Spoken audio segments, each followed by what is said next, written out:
Praise the lord. प्रभुंकर गौरव हो। प्रभु जीशुंक महानाम रे प्रत्येक क्रिस्टियन भाई भौणी मानू आम जेम ओडिया चैनल को स्वागत करुचु।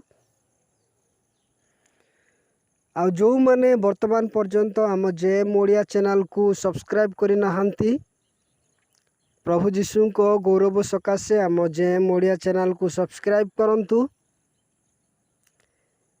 एभली अलौकिक विषय वस्तु वीडियो समूह को अन्य भाई भौणी मानक निकट को शेयर करंतु, जेपरि से माने जीशुंक विषय रे प्रकृत वास्तविकता जानी पारिबे। प्रिय ईश्वरक लोक माने आम भारत रे बिहार गोटे राज्य अटे। से राज्य हजार हजार वर्ष पूर्वर अंधकार राजत्व रे रही आसीथिला। आ से बिहार राज्य रे गोटे ग्राम अच्छी, जो ग्राम रे कि वर्तमान सुधा सुसमाचार पहुँची नथिला। हजार हजार वर्ष धरी से ग्राम अंधकार राजत्व रे रही आसीथिला। प्रभु जीशुंक गौरवमय जनक सुसमाचार केही मध्य से ग्राम रे पहुँचाई नथिले। एमिति कि से ग्राम सबु बेले शैतान रो राजत्व रे रही आसुथिला। से ग्रामर लोक माने देवादेवी पूजा करिबारे से माने सबु बेले रत रहुथिले। से ग्राम शैतान रो अंधकार राजत्व रे सबु बेले रही आसुथिला। सेठाकार लोक माने सबु बेले असुस्थ रहुथिले। आउ से असुस्थतारु से माने सुस्थता पाइबा पाई सबु बेले देवादेवी को उद्देश्य रे पशुपक्षी बलिदान करुथिले। एमिति कि से माने निजर शिशु माननकु मध्य बलि दउथिले, किंतु से मानकर किछि उपकार हो नथिला। सबु बेले से मानक घरे भूतात्मा मानकर राजत्व रहुथिला। आउ से आत्मा माने राति रे स्वप्न माध्यम रे आसी से मानकु डरउथिले। ग्राम रे राति रे खुला खुली भाव रे बुलिबा मध्य से मानक पई विपज्जनक थिला।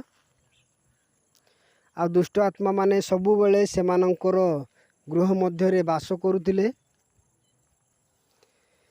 एमिति कि से अंधार ग्राम मध्य रे शैतान रो राजत्व रहिथिबा स्थान रे प्रभु जीशुंकर सुसमाचार पहुँचाइबा पाई दुई जण व्यक्ति से माने से ग्राम रे उपस्थित हेले।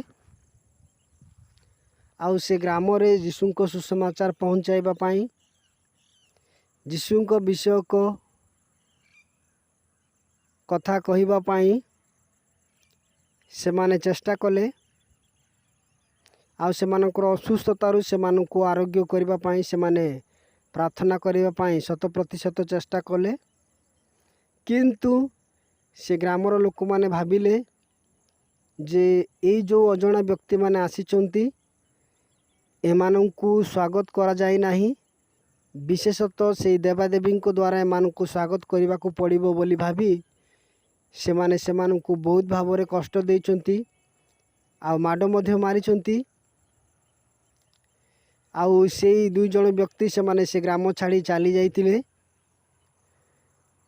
से माने गाँ छाड़ी चली जीवा परवर्ती अवस्था रे ग्राम रे 4 जण लोक माने असुस्थ हेले।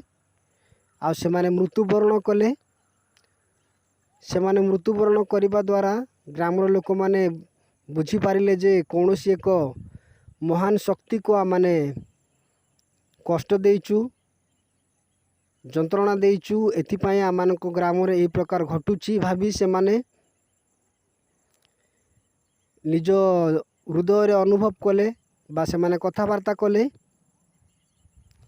किछि दिन परे से माने एक घटना देखिबा को पाइले जे तांको ग्रामर ऊपर दे जणे उज्जवल वस्त्र शुभ्र वस्त्र परिहित व्यक्ति से ग्राम ऊपर दे गमन करुछंती।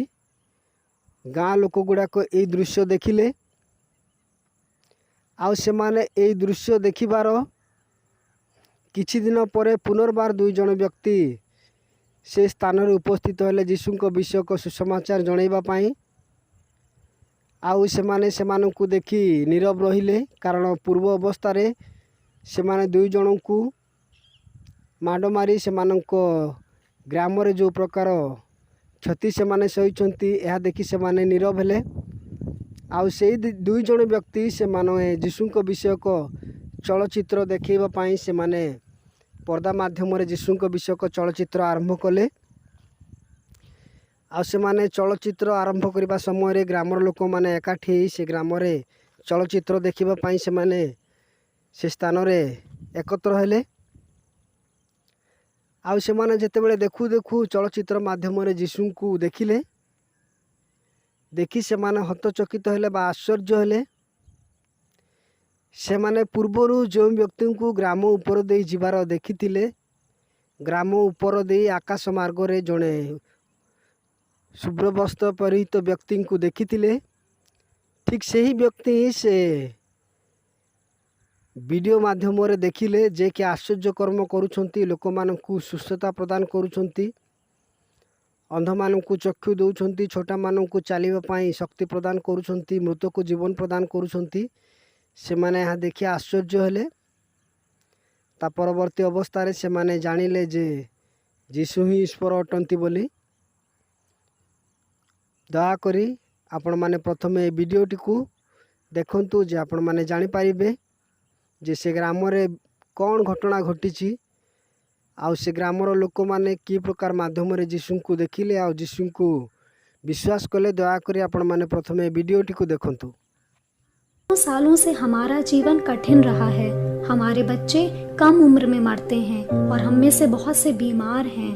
आत्माओं, दुष्ट आत्माओं को बलिदान चढ़ाकर हम कोशिश करते हैं खुश रखने की। हम उन्हें जानवर देते हैं, कुछ अनाज देते हैं और यहाँ तक कि अपने बच्चे भी दिए हैं, लेकिन ये फिर भी आते हैं और कभी कभी जान भी ले लेते हैं। ये रात में भूतों की तरह आते हैं। एक दुष्ट उपस्थिति घर में बनी रहती है और ये हमें नींद में डराते हैं। डर, दुख और तकलीफें हमने हमेशा से बस यही जाना है। बिहार पूरी तरह से दुनिया से कटा हुआ है, आत्मिक तौर पे भी और भौगोलिक तौर पे भी। यहाँ आने के लिए सफर के कई खराब दिन देखने पड़ सकते हैं और किसी का भी बाहर से आना मना है, खास करके वेस्ट से आए हुए लोगों का। कई सालों पहले कुछ मिशनरियों ने जो भारत के थे, ये रिस्क लिया कि वो सुसमाचार के साथ उन तक पहुंचे। हमें नहीं पता था वो कौन थे, वो क्यों आए थे और उनका संदेश हम समझ ही नहीं पाए। वो हमारी मदद करना चाहते थे, पर कहीं ना कहीं हम समझ गए थे कि उनका स्वागत नहीं हुआ है, खास तौर से उन आत्माओं के द्वारा, और हमने नहीं सुना। तब वे लोग बीमार पड़ गए। पहले एक पड़ा, फिर दूसरा। एक ही दिन में दोनों लोग। हमारे बीच में से 4 और लोग मरे और हमें लगा कोई बड़ी शक्ति हमसे नाराज हो गई है, क्योंकि हमने इन लोगों को ग्रहण नहीं किया। और तब वो हमें दिखाई दिया और हमारे सैकड़ों लोगों को भी। एक आदमी जो लहराता हुआ लबादा पहने था और उसकी दाढ़ी थी, वो बादलों में हमारे गांव के ऊपर मंडरा रहा था। वो रोते हुए पहाड़ों पर चलता हुआ दिखाई दिया, जैसे वो प्रार्थना कर रहा हो। कुछ लोगों ने उसे गांव के पास से गुजरते हुए भी देखा, रात में भी और दिन में भी। और हमने ऐसा व्यक्ति पहले नहीं देखा। वो बहुत गहरे दुख में था और जैसे वो अचानक दिखाई दिया था, वैसे ही वो चला भी गया। लेकिन वो दिन भी आया जब कुछ और लोग पहुंचे और इस बार वो एक फिल्म लेके आए थे और ज़्यादातर लोगों ने ऐसी चीज़ कभी नहीं देखी थी। ये एक आदमी की कहानी थी और उन्होंने कहा एक अच्छे आदमी की, पर हमने जैसे ही पर्दे पर उसे देखा, वहाँ पर हलचल मच गई और हम सब चौंक गए और हर कोई चिल्लाने लगा, ये तो वही है, ये तो वही है जिसे हमने बादलों में देखा था और जिसे रोते हुए देखा था। और हमें तो यकीन ही नहीं हुआ। यीशु के पास शक्तियाँ थीं उन दुष्ट आत्माओं के ऊपर, जैसी दुष्ट आत्माएं हमें सताती थीं। और हमने यीशु के चमत्कारों को भी देखा कि उसने लोगों को चंगा किया उनकी बीमारियों से। और हमें यकीन हो गया कि ये व्यक्ति अलौकिक है और ये परमेश्वर का पुत्र है। इससे हमें बहुत उम्मीद आ गई।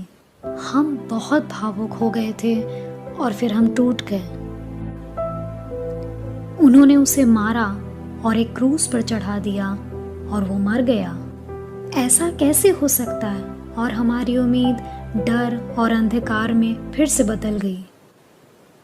और एक बार हम फिर बहुत खुश हुए क्योंकि यीशु जिंदा होकर वापस लौट आया था। वो पूर्ण रूप से जीवित हुआ हमें जीवन देने के लिए। हम खुशी से झूम उठे और हम ये समझ गए थे कि उसने हमसे प्यार किया, उसने हमें क्षमा किया और अनंत जीवन दिया। ज्यादातर लोग जो देखने आए थे उन्होंने मसीह को ग्रहण प्रिय प्रभुଙ୍କ ଲୋକମାନେ ଆପଣମାନେ ଭିଡ଼ିଓ ମାଧ୍ୟମରେ ଦେଖିଲେ ଯେ କି ପ୍ରକାର ଭାବରେ ବିହାରର ଗୋଟିଏ ଗ୍ରାମରେ ପ୍ରଭୁ ଯୀଶୁ ଲୋକମାନଙ୍କୁ ଦର୍ଶନ ଦେଇଥିଲେ। ଆଉ ସେ ଗ୍ରାମ ବର୍ତ୍ତମାନ ଆଜି ସମ୍ପୂର୍ଣ୍ଣ ଖ୍ରୀଷ୍ଟଙ୍କ ଆଲୋକ ମଧ୍ୟରେ ଅଛି। ଅନ୍ଧକାରର ରାଜତ୍ୱରୁ ସେମାନେ ମୁକ୍ତି ପାଇ ବର୍ତ୍ତମାନ ପ୍ରଭୁ ଯୀଶୁଙ୍କ ଆଲୋକ ମଧ୍ୟକୁ ଆସିଛନ୍ତି। ସେମାନେ ଯୀଶୁଙ୍କୁ ବିଶ୍ୱାସ କରି ନିଜର ପରିତ୍ରାଣକର୍ତ୍ତା ଭାବରେ ଗ୍ରହଣ କରି ସେମାନେ ନିଜ ଜୀବନକୁ ଯୀଶୁଙ୍କ ଠାରେ ଲାଗି ରହି ସେମାନେ ଯୀଶୁଙ୍କ ସେବା କରୁଛନ୍ତି, ତାଙ୍କର ଗୌରବ କରୁଛନ୍ତି। ଯୀଶୁଙ୍କ ନିମନ୍ତେ ସେମାନେ ନିଜ ଜୀବନକୁ ଉତ୍ସର୍ଗୀକୃତ କରୁଛନ୍ତି। ଏହା ମହାନ ଗୌରବର ବିଷୟ ଅଟେ ଏବଂ ଆଶ୍ଚର୍ଯ୍ୟର ବିଷୟ ଅଟେ, କାରଣ ସେ ମହାନ ପ୍ରଭୁ, ସମସ୍ତ ମାନବର ପରିତ୍ରାଣକର୍ତ୍ତା, ଉଦ୍ଧାରକର୍ତ୍ତା, ମୁକ୍ତିଦାତା। ସେ ଆଜି ଆମମାନଙ୍କ ନିମନ୍ତେ ସେ କଥା କହୁଛନ୍ତି, ଯଦି ଆମମାନେ ଆପଣା ଜୀବନକୁ ସଜାଡ଼ୁ, ପ୍ରସ୍ତୁତ କରୁ, ନିଜକୁ ତାଙ୍କ ନିମନ୍ତେ ବ୍ୟବହାର କରୁ, ତାହେଲେ ସେ ଦିନେ ନିଶ୍ଚୟ ଆମମାନଙ୍କୁ ଦର୍ଶନ ଦେବେ। ଆମମାନେ ତାଙ୍କୁ ଦେଖିବା, ମୁଖାମୁଖି ଦେଖିବା। ଏହା ଆମମାନଙ୍କର ବିଶ୍ୱାସ କରିବା ଆବଶ୍ୟକ। ସେ ବିହାରରେ ସେ ଗ୍ରାମର ଲୋକମାନଙ୍କୁ ଦର୍ଶନ ଦେଇଥିଲେ। ଆଉ ଦିନ ଆସିବ ତାହାଙ୍କ ଆଗମନ ସମୟରେ ଆମେମାନେ ତାଙ୍କୁ ମୁଖାମୁଖି ଦର୍ଶନ କରିବା, ତାଙ୍କ ସହିତ ସାକ୍ଷାତ ହେବା। ଏହା ଖ୍ରୀଷ୍ଟିଆନମାନଙ୍କ ପାଇଁ ଏକ ମହାନ ଗୌରବର ବିଷୟ ଅଟେ। ପ୍ରଭୁ ଏହି ଭିଡ଼ିଓ ମାଧ୍ୟମରେ ପ୍ରତ୍ୟେକଙ୍କୁ ଆଶୀଷ ପ୍ରଦାନ କରନ୍ତୁ। ଧନ୍ୟବାଦ।